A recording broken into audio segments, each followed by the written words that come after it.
안녕하세요. 이제부터 십계명에 대해서 알아볼 텐데요. 이 십계명은 하나님께서 시내산에서 이스라엘 백성들에게 주시기 위해 친히 돌판에 써주신 말씀입니다. 하나님은 이스라엘 백성들이 십계명 중심으로 살기를 원하셨어요. 그래서 십계명에 순종하는 것뿐만 아니라 하나님의 궤 안에 보관하도록 하셨습니다.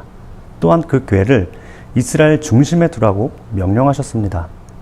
이스라엘은 애굽에서 나와서 광야에서 생활했을 때나 또 가나안 땅에 정착했을 때 십계명이 담긴 하나님의 궤를 중심부에 모셨고 그 궤를 중심으로 살았습니다. 이 사실만 보더라도 하나님이 십계명을 얼마나 중요하게 생각하시는지, 그리고 이스라엘 백성들에게 있어서 십계명이 얼마나 중요한 것인지 알 수가 있습니다. 그렇다면 하나님께서 왜 이스라엘 백성들에게 십계명을 주신 걸까요?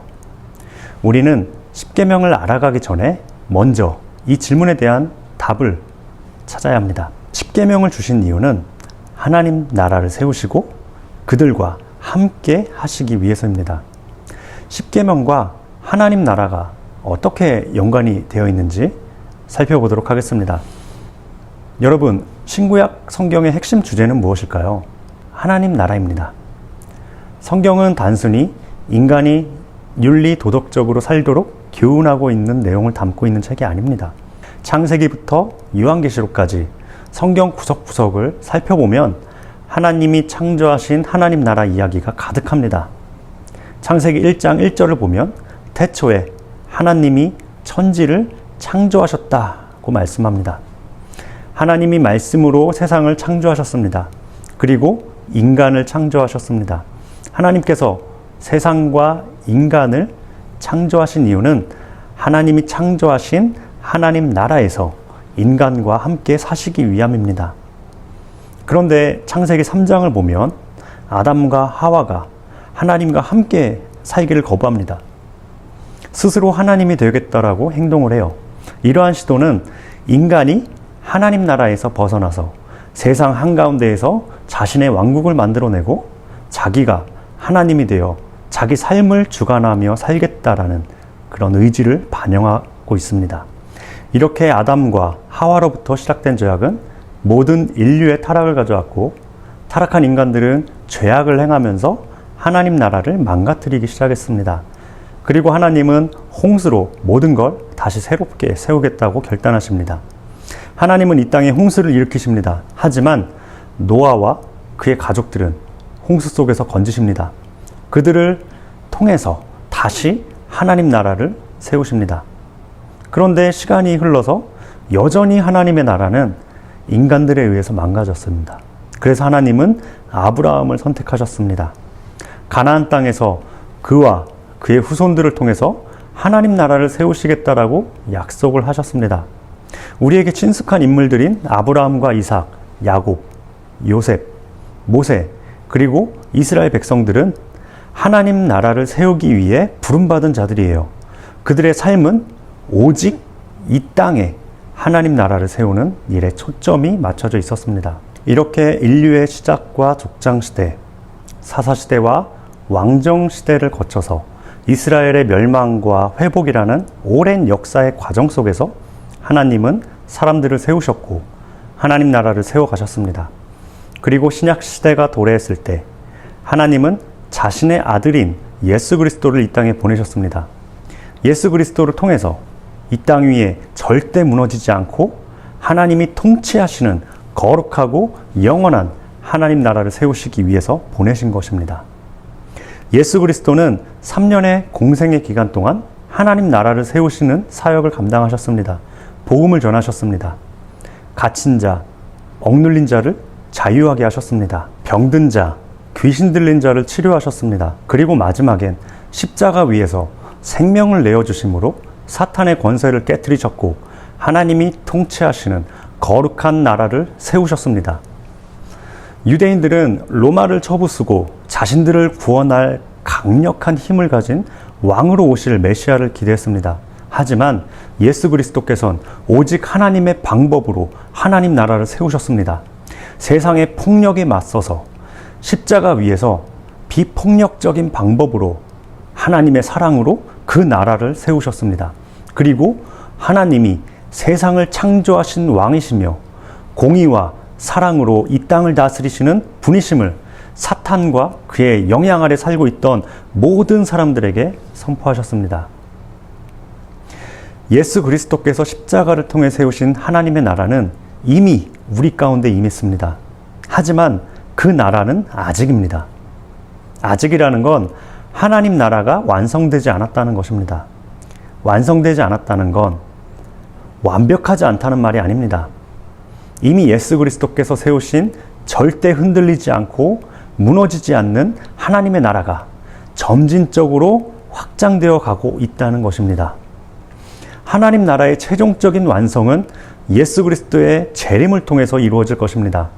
예수 그리스도께서 이 땅의 모든 만물을 통치하시는 왕으로 재림하실 때 하나님의 나라는 완성될 것입니다. 사탄과 그를 추종하는 자들은 지옥불에 던져질 것이고 하나님의 자녀들은 완성된 하나님의 나라에서 하나님의 자녀로서 왕노릇하며 살게 될 것입니다. 우리는 하나님 나라가 완성될 그날을 기다리면서 하루하루 살아가고 있습니다. 그러나 우리의 삶은 그 날을 마냥 기다리며 살아가는 삶이 되어서는 안 됩니다. 예수 그리스도께서 승천하시기 전에 제자들에게 주신 비전이 있어요. 하나님 나라의 확장입니다. 복음을 전하라고 말씀하셨어요. 하나님을 사랑하고 이웃을 사랑하라고 말씀하셨습니다. 하나님 나라를 확장해 나가라고 명령하신 것입니다. 예수 그리스도께 부여받은 제자들의 비전은 오늘 우리의 비전입니다. 우리의 비전은 하나님 나라예요. 예수 그리스도께서 재림하시어 하나님 나라를 완성하실 그날이 오기까지 삶 속에서 하나님 나라를 확장시켜야 합니다. 구약의 하나님께서 죄악이 가득한 그 땅에 하나님 백성들을 통하여 하나님 나라를 세우셨던 것처럼 오늘 우리를 통해서 어두운 이 세상 한가운데에 하나님 나라를 확장시키시기를 원하고 계십니다.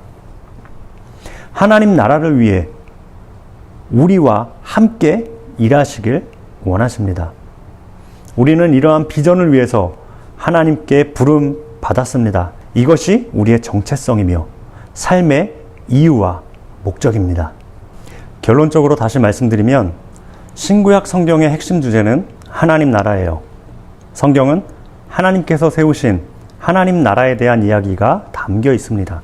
하나님은 사람들을 통해서 하나님 나라를 세워 가셨고 예수 그리스도를 통해서 절대 무너지지 않고 영원히 견고하게 세워진 그 하나님 나라를 세우셨습니다. 하나님이 창조하신 자녀들과 영원히 함께 사시기 위해서 그 나라를 세우셨습니다. 이것이 신구약 성경의 핵심 주제입니다. 이 핵심 주제는 오늘 우리의 믿음의 고백이 되어야 합니다. 성경을 바라보는 우리의 관점이 되어야 합니다. 그렇다면 우리는 하나님 나라의 관점을 가지고 십계명을 바라봐야 합니다. 하나님이 시내 산에서 이스라엘에게 십계명을 주신 이유는 앞서 말씀드린 대로 그들을 통해서 하나님 나라를 세우시고 그들과 함께 하시기 위해서입니다. 하나님은 반드시 지켜야 할 몇 가지 계명을 돌판에 정성스럽게 새기셨습니다. 그리고 모세를 통해서 이스라엘에게 주셨습니다. 이 십계명은 하나님 나라를 세우는 데 있어서 굉장히 중요하고 반드시 필요한 계명입니다. 마찬가지로 이 십계명은 하나님 나라를 비전으로 품고 살아가고 있는 우리에게도 매우 중요합니다. 따라서 이 십계명은 우리의 삶 가운데에서 반드시 반영되어야 하고 실천되어져야 합니다. 살아가는 모든 순간순간마다 우리는 이 십계명을 붙들고 나아가야 합니다.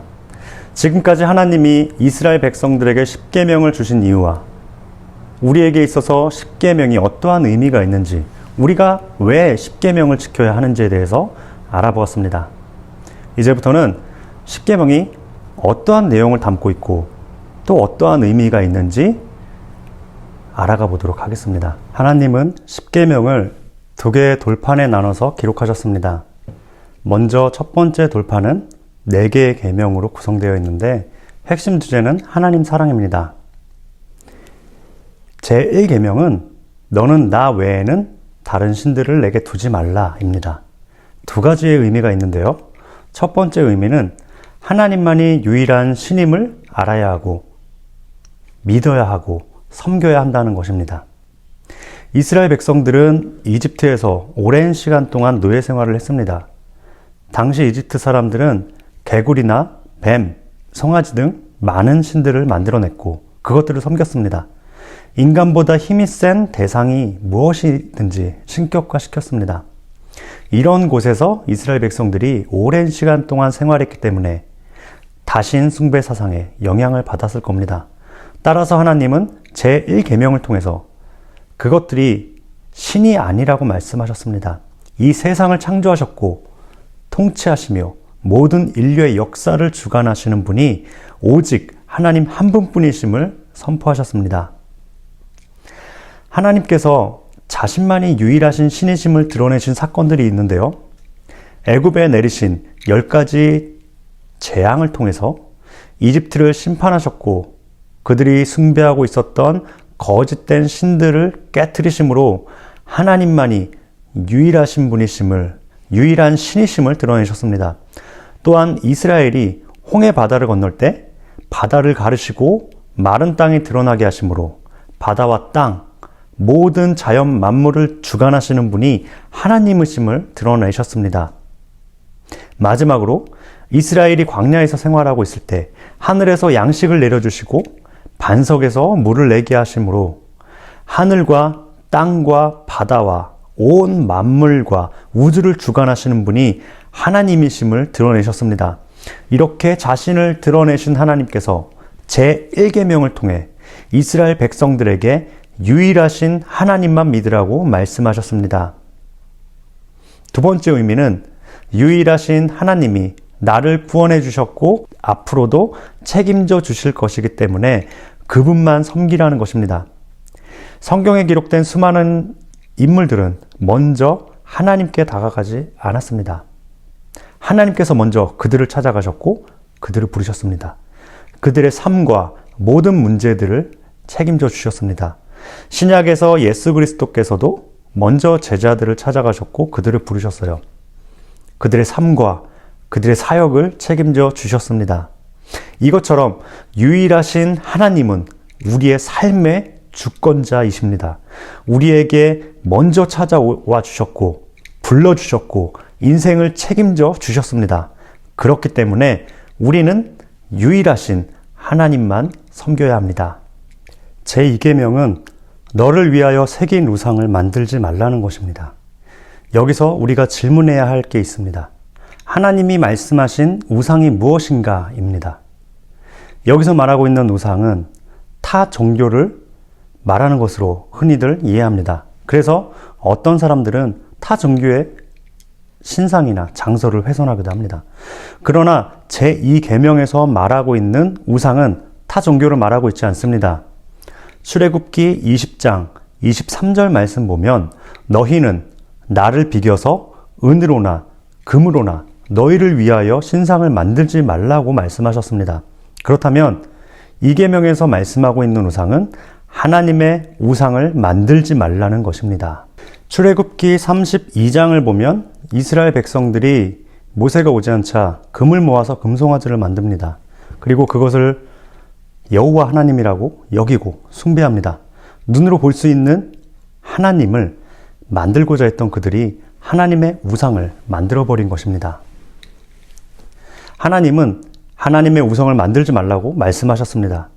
이 말씀의 의미는 첫째, 영이신 하나님을 섬기라는 것입니다. 하나님은 영이십니다. 영이시라는 건 공간과 시간에 지배를 받지 않으시는 분이라는 것을 뜻합니다. 하나님은 영이시기 때문에 온 우주를 주관하실 수 있고 모든 사람들과 각각 개별적으로 함께 하실 수 있으십니다. 시공간을 초월하신 분, 우리가 어디에 있든지 우리와 함께 하시는 분, 이분이 하나님이십니다. 여러분, 하나님은 영이십니다. 우리는 영이신 하나님을 섬겨야 합니다. 둘째, 마음으로도 하나님의 우상을 만들지 말라는 것입니다. 하나님이란 형상을 만들게 되면 하나님을 그 형상 속에 가두게 됩니다. 사람들이 왜 하나님의 형상을 만드는 걸까요?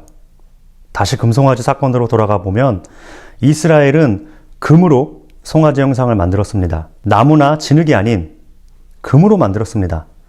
금은 인간의 욕망을 대변해 줍니다. 무엇을 욕망하든 다 들어주는 하나님. 이렇게 자신들이 원하는 하나님을 금으로 만들어낸 것입니다. 금송아지가 나오기 전에 이스라엘은 마음으로 하나님의 형상을 떠올렸고 빚어냈습니다. 그리고 그것을 실행으로 옮겼습니다. 따라서 하나님의 우상을 만들지 말라는 것은 손으로 빚어내는 것뿐만 아니라 마음으로도 빚지 말라는 의미를 담고 있습니다. 그렇다면 우리가 이해하지 못하는 마음으로 빚어내고 있는 우상은 무엇이 있을까요? 첫째, 하나님은 나를 가장 많이 사랑하신다는 생각입니다. 나를 가장 많이 사랑하신다는 근거는 어디에도 없습니다. 타인을 우리가 바르게 사랑할 수 있는 원동력은 하나님이 나를 사랑하시는 것과 마찬가지로 타인을 사랑하신다는 믿음입니다. 이 믿음이 있어야 타인을 온전히 사랑할 수가 있습니다. 둘째, 내가 하는 일을 하나님께서 가장 기뻐하신다는 생각입니다. 자신이 하는 일이 가장 소중하게 느껴지면 타인이 하는 일을 부정해버리거나 또 정죄하는 오류를 범할 때가 있습니다. 특히나 내 자신에게 협조적이지 않은 이들을 보면 더더욱 이런 오류에 빠지기가 쉽습니다. 하나님 앞에선 어떤 일이든 그게 크고 작든 중요합니다. 셋째, 하나님께서 나만을 통해서 역사하신다는 생각입니다. 이러한 생각은 교회 공동체의 질서를 어지럽히며 분열을 초래합니다. 하나님께서는 어린 아이들을 통해서도 역사하시는 분이십니다. 이 믿음의 고백이 드려질 때 겸손함으로 쓰임 받을 수 있습니다. 넷째, 주님을 위하여 일하는 이상 나의 일은 반드시 성공해야 한다는 생각입니다. 사도 바울은 약 2000년 전에 목배임을 당해서 죽었습니다. 당시 사람들의 관점으로는 바울은 실패자예요. 그런데 우리는 영혼의 관점으로 바울을 바라보면서 그가 성공했다고 여기고 있습니다. 하나님을 위해서 우리는 얼마든지 실패할 수 있어요. 일이 잘못될 수도 있습니다. 하지만 그런 삶을 통해서 하나님이 영광을 크게 받으시고 또 그 영광이 크게 드러날 수 있습니다. 다섯째, 내가 하나님의 일을 행하는 이상 반드시 내가 일의 결말을 보아야 한다는 생각입니다. 예수님의 12사도들은 복음을 전했고 순교했어요. 그 결실은 약 300년이 지나서 맺게 되었어요. 사도들은 그 결실을 보지 못했습니다. 우리 역시 뿌린 씨의 결실을 보지 못할 수도 있어요. 우리는 이 결실을 영혼 속에서 볼 수 있다는 믿음으로 고백할 때 바른 씨를 뿌릴 수가 있습니다. 이렇게 마음으로 빚어내는 우상들이 많이 있어요. 우리는 하나님이 허락하신 수명이 다하고 하나님 앞에 서게 되는 날 하나님을 온전히 알게 될 것입니다. 따라서 하나님을 다 안다고 여기는 그 모든 생각과 행동으로부터 벗어나는 우리가 되어야 합니다. 제3계명은 여호와의 이름을 망령되게 부르지 말라입니다. 두 가지 의미가 있는데요. 첫째, 하나님의 이름을 함부로 부르거나 그 이름으로 헛된 맹세나 기도를 하지 말라는 것입니다. 예의를 따지는 나라에서는 아랫사람이 윗사람의 성함을 함부로 부르지 않습니다. 그렇다면 온 세상을 창조하셨고 통치하시는 왕이신 하나님의 이름을 함부로 부를 수 있을까요? 고대 유대인들은 성경 필사를 할 때 하나님의 이름이 나오면 목욕을 한 뒤에 기록했다고 해요. 그만큼 하나님의 이름에 대해서 철저했습니다. 만약 인간이 하나님의 이름을 함부로 부르거나 하나님의 이름으로 기도하거나 맹세하면 하나님의 이름을 망령되게 일컫는 것입니다. 한 가지 예로 땅끝까지 이르러 증인이 되게 해주십시오. 이렇게 기도하면서 정작 옆집 사람 얼굴도 모른다면 하나님의 이름을 망령되이 일컫는 것입니다. 하나님의 이름으로 구할 수 없는 것을 구하지 않는 것. 이것이 여호와의 이름을 망령되게 부르지 말라는 계명의 정신입니다. 둘째, 반대로 하나님의 이름을 존귀하게 하라는 의미를 가지고 있어요. 하나님의 이름을 존귀하게 여기면 하나님의 이름을 망령되게 부를 이유가 없어요. 하나님의 이름을 존귀하게 여긴다는 건 그분과 나 사이에 신실한 관계가 맺어져 있음을 의미합니다. 나의 삶을 통해 하나님의 이름을 높이고 누가 되지 않게 하겠다는 것. 이것이 하나님의 이름을 존귀하게 한다는 의미입니다. 4계명은 안식일을 기억하여 거룩하게 지키라입니다. 두 가지 의미가 있습니다. 첫째, 안식일의 뜻을 바르게 알고 구현하라는 것입니다. 안식일에는 창조 사역인 의미가 있습니다. 하나님께서 세상을 창조하시고 마지막 날에 안식하셨기 때문에 그날을 기념하라고 말씀하셨어요. 창조는 무에서 유를 있게 하는 것입니다. 경제적으로나 신체적으로 부족하고 열악한 사람은 창조주 하나님을 찾을 수 있습니다. 결핍이 하나님을 만나는 통로가 되기도 합니다. 그러나 그것만 추구한다면 기복신앙에 빠질 수 있습니다. 신명기에서 하나님은 내가 강한 팔로 애굽에서 너희를 인도하여 낸 하나님이므로 너희는 나를 기억하여 안식일을 지키라고 말씀하셨습니다.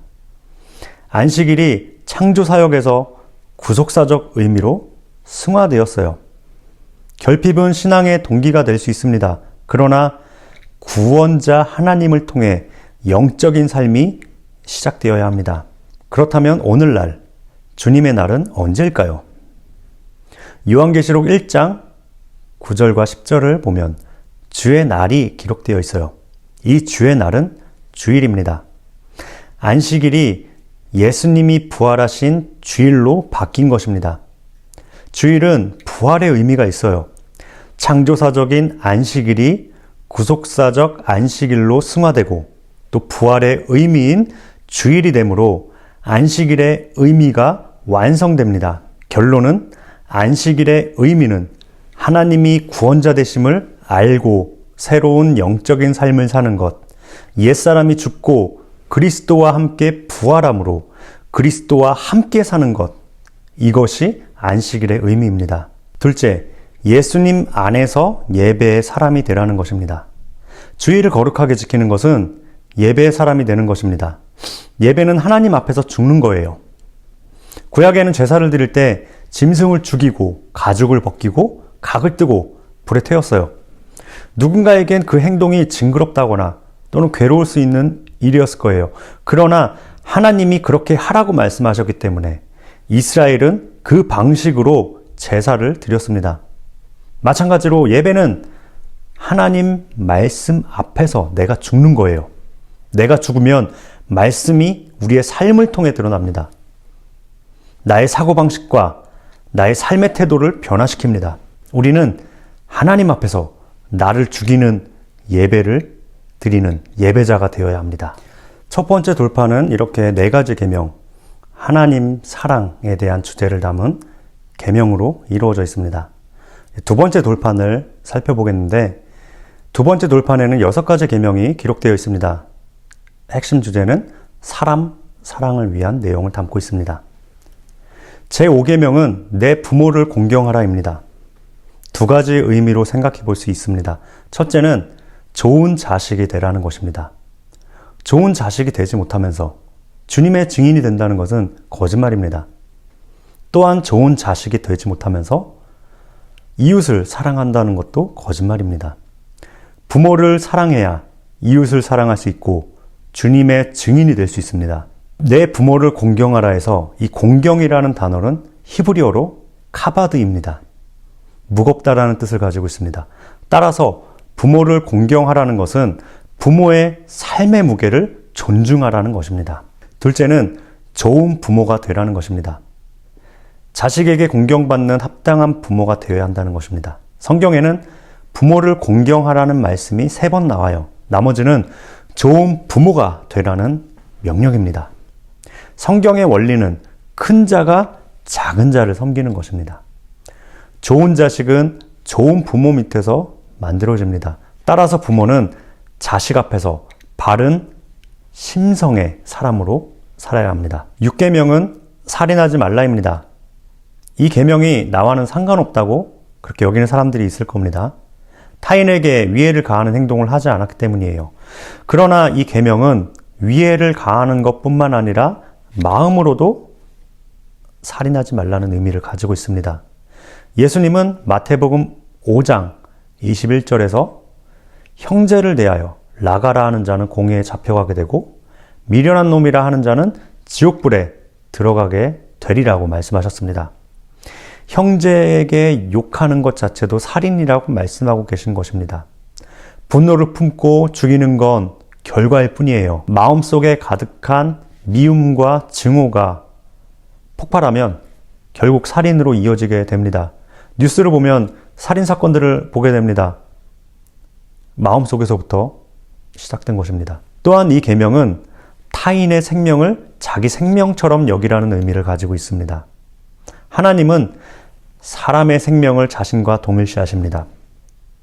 사울이 기세가 등등해서 믿는 자들을 잡기 위해 다메섹으로 가는 도중에 예수님을 만납니다. 그때 예수님이 사울에게 이렇게 말씀하십니다. 나는 네가 박해하는 예수다.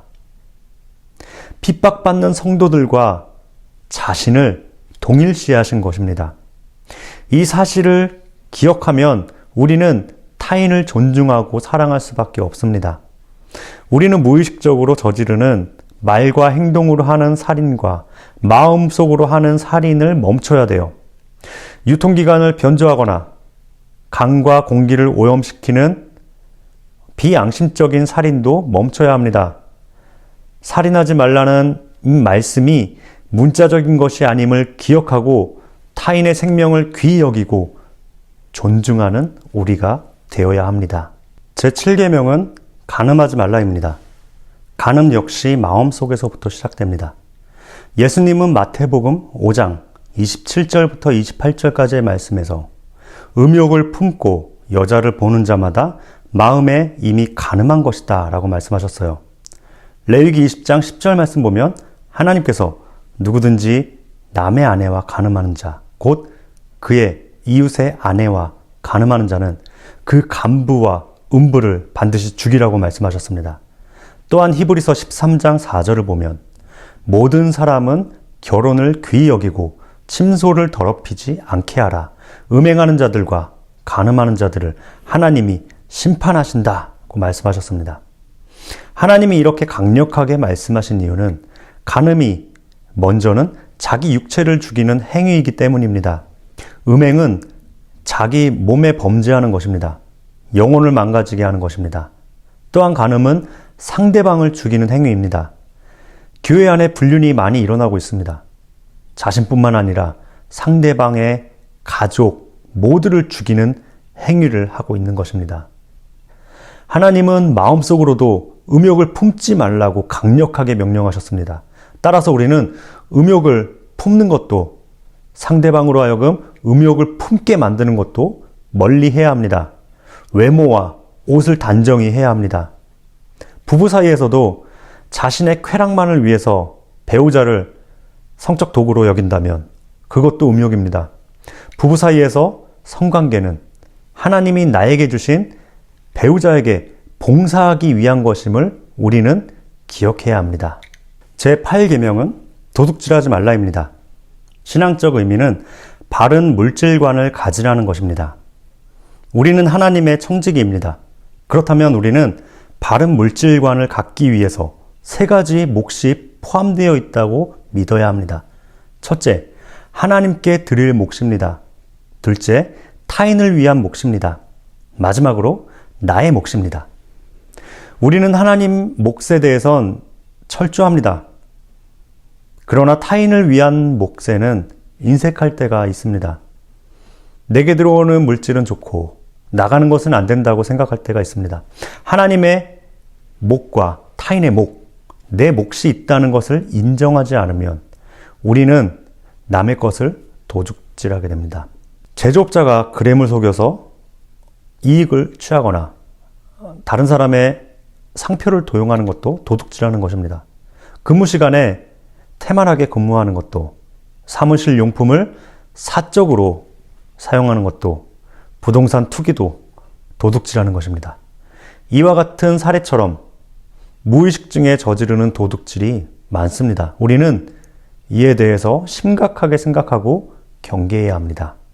제9계명은 내 이웃에 대하여 거짓 증거하지 말라입니다. 의미는 네가 하는 말이 곧 너 자신이라는 사실을 잊지 말라입니다. 많은 사람들이 나의 말과 나라는 존재가 별개라고 착각합니다. 그래서 쉽게 거짓말합니다. 내가 거짓말하면 내가 거짓말쟁이가 됩니다. 존재와 말은 항상 함께 갑니다. 따라서 우리는 말을 조심해야 합니다. 우리가 무의식적으로 하는 거짓말은 말을 지어내는 것입니다. 상대의 말을 의도적으로 왜곡하거나 상대가 많은 말을 했는데 필요한 말만 인용하거나 과장되게 말하면 거짓 증거하는 것입니다. 교회에는 헛소문이 많다고 합니다. 서로가 말로 상처 주고 말로 상처를 받으면서 교회를 떠나는 사례가 많습니다. 우리는 이러한 현상을 기억하고 말을 조심해야 합니다. 마지막 10번째 계명은 내 이웃의 집을 탐내지 말라입니다. 이 계명의 의미는 너의 욕망을 다스리라는 것입니다. 인간의 모든 문제는 욕망에서 시작됩니다. 창세기 3장에서 하와는 하나님이 금하신 나무의 열매를 보고 욕망에 사로잡혔습니다. 보암직스럽고 먹음직스럽기만 여겼다면 어쩌면 결과는 달라졌을 것 같습니다. 그러나 탐스러워 보이기까지 했어요. 그래서 열매를 먹게 된 것입니다. 탐심에 사로잡혔던 것이죠.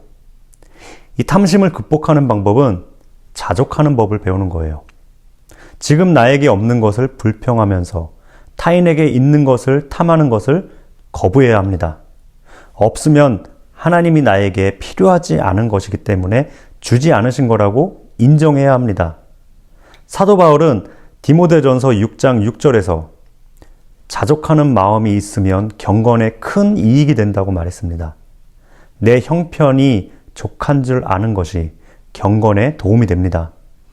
우리는 우리 형편에 만족하고 자족하는 삶을 살아야 합니다. 지금까지 10계명의 내용과 의미에 대해서 살펴보았습니다.